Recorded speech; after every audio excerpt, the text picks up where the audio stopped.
suis comédienne depuis 8 ans, donc j'ai joué pendant 6 ans dans des pièces de théâtre. J'ai tout le temps été sur scène, hein. Il n'y a quasiment jamais eu d'interruption en ce qui me concerne. Et donc ça fait 3 ans que j'ai commencé le one man, donc je l'ai rodé dans des petits cafés théâtre parisiens.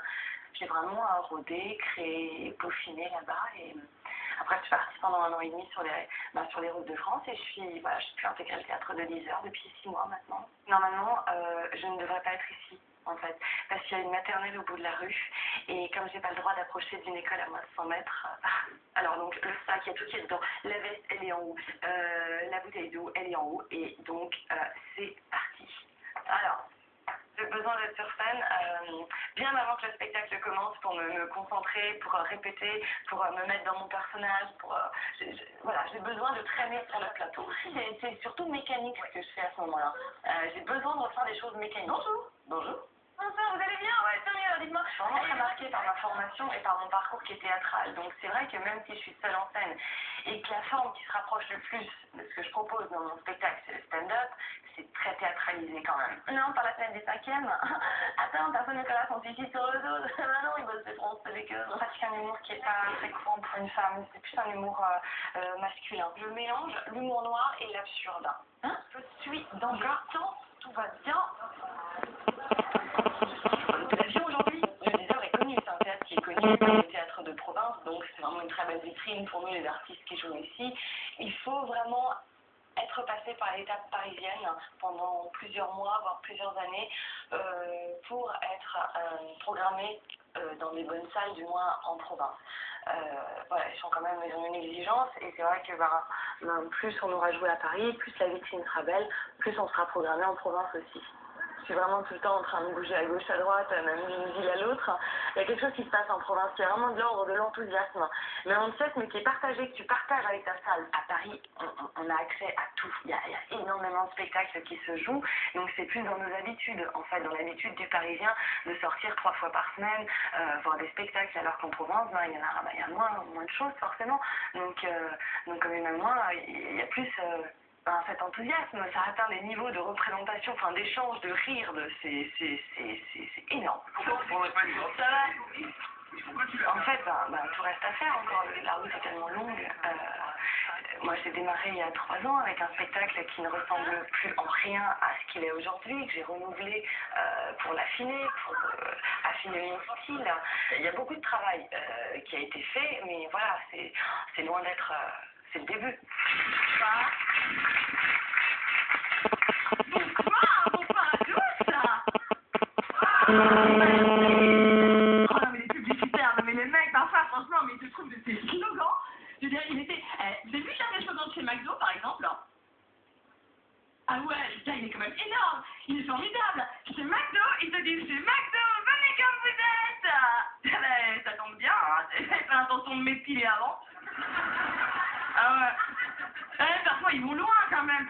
Vous serez sûrement d'accord avec moi, elle était quand même d'une violence. La dernière pub Crunch au Japon. Voilà, je laisserai faire à ceux qui ont compris d'expliquer aux autres. Hein. Là, tu vas ça secoue. À ne pas confondre avec le CIC parce que le monde bouge. Sérieux, vous imaginez? Mais peut-être même qu'un jour on aura droit à la promo médicamenteuse. Bonjour, avec le Mediator, plus mal, t'es mort. Alors on enchaîne, hein, oui, je préfère juste vous prévenir, par contre, moi je ne bannerai pas Al-Qaïda, les extrémistes, tout ça, voilà, non, rien du tout. Je sais pas pourquoi. Sans doute l'envie de rester en vie. Ouais, ça fait flipper en fait, c'est comme la maladie, ça fait super peur la maladie. En fait, avant j'avais un sketch vraiment très, très émouvant sur les lépreux. Oh, bah quoi, faut bien gagner sa croûte. Elle est sans transition, la pédophilie. Ah, mais vraiment, j'adore cette citation de Marc Lévy. Merde, maintenant j'ai un doute en fait, Marc Lévy ou Frédéric Mitterrand. C'est à Bangkok, il ne faut pas confondre homosexualité et pédophilie. La différence, 20 €. Oh non, regardez pas comme ça, par là, j'avais envie de chialer sinon. Ah ben, je chialais comme une vraie gonzesse, hein, devant mon miroir. Oui, parce qu'en fait, nous les filles, quand on pleure, on se regarde pleurer.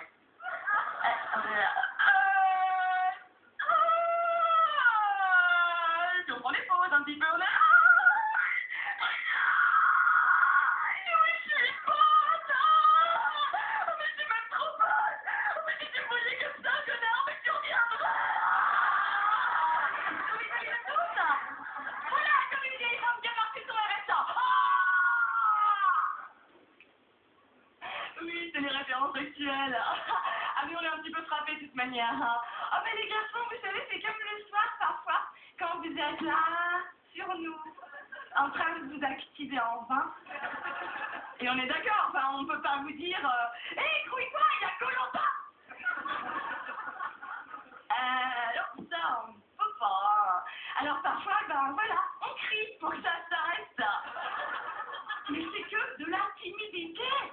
Mais parce que c'est quand même plus facile pour nous de couiner comme une truie qu'on égorge. Bah, que de vous dire...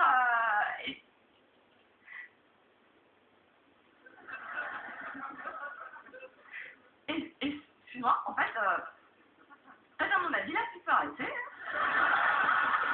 Hein? Non, là, je pense que c'est mort quand même.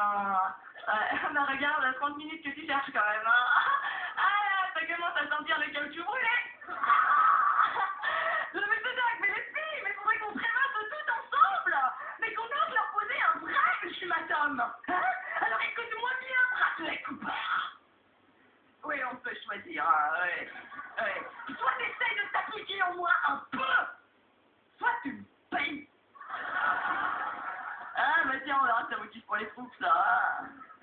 Voilà, je vais à présent conclure en poésie. J'aimerais que tous ensemble, nous ayons une pensée émue pour toutes les femmes Fontaine. Ah oui, vraiment, moi, je suis sûre qu'au fond, elles le vivent bien. Enfin, sauf si les mecs leur jettent une pièce et font un feu.